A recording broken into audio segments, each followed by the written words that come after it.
Every long-term relationship has its own rhythm, right? There are ups and downs, highs and lows. That's all totally normal. But sometimes that feeling of distance you might be sensing, well, it's not just a temporary lull. It can be a quiet, persistent signal that something much, much deeper is going on. I mean, just let that sink in for a second. It's a pretty chilling thought, isn't it? It suggests that the real breakdown in a relationship doesn't happen during the loud arguments. It happens in the quiet moments, long before anyone suggests counseling. The real ending begins silently, when one person just checks out. They might still be there physically, but emotionally, they've already walked away. So let's really dig into this. When we talk about a partner checking out, what does that actually mean? We're going to break down what this silent disconnect really looks and feels like. Okay, so emotional divorce. You're not going to find this term in any legal documents. It's a psychological concept, and it describes that really quiet but devastating point where a partner just stops caring. They become completely disengaged. They could be living in the same house, but emotionally, they are a million miles away. It's not about anger anymore, it's about apathy, and that's way scarier. And this is the crucial distinction we have to make. A rough patch is one thing. We all go through them. You're still in the game, you're both trying to fix things. But an emotional divorce, that's a consistent, ongoing pattern of detachment. The desire to even try to connect has just faded away. So how does this whole silent disconnect actually show up in day-to-day life? Well, the very first warning signs almost always pop up in how a couple talks to each other, or maybe more accurately, how they stop talking to each other. Think back to the beginning of our relationship, that feeling of generosity and kindness. Well, when a partner checks out, that just evaporates. Suddenly, things that were once cute little quirks are now intensely annoying and become targets for criticism. Playful teasing turns into sarcasm with a real bite, and patience? Forget it. It's replaced with eye rolls and grunts. Deep conversations about your lives? Nope. They shrink down to just the business of running a household, bills, chores, and what the kids are doing. And look, these behaviors absolutely cause hurt feelings. Of course they do. But research tells us they're symptoms of something much, much bigger. They're actually the outward signs of some serious internal dissatisfaction and psychological distress that researchers have spent a lot of time studying. Now this table gives us a really fascinating and kind of troubling peek under the hood.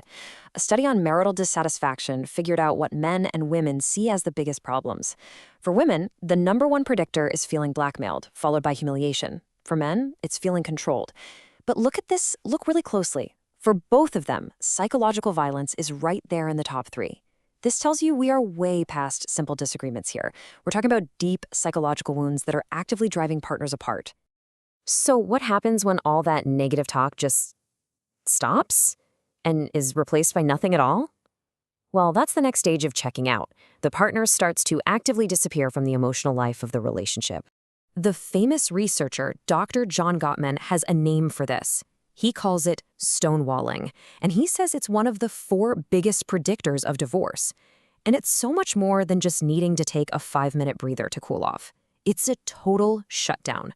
The person basically becomes a brick wall, making any kind of connection or resolution completely impossible.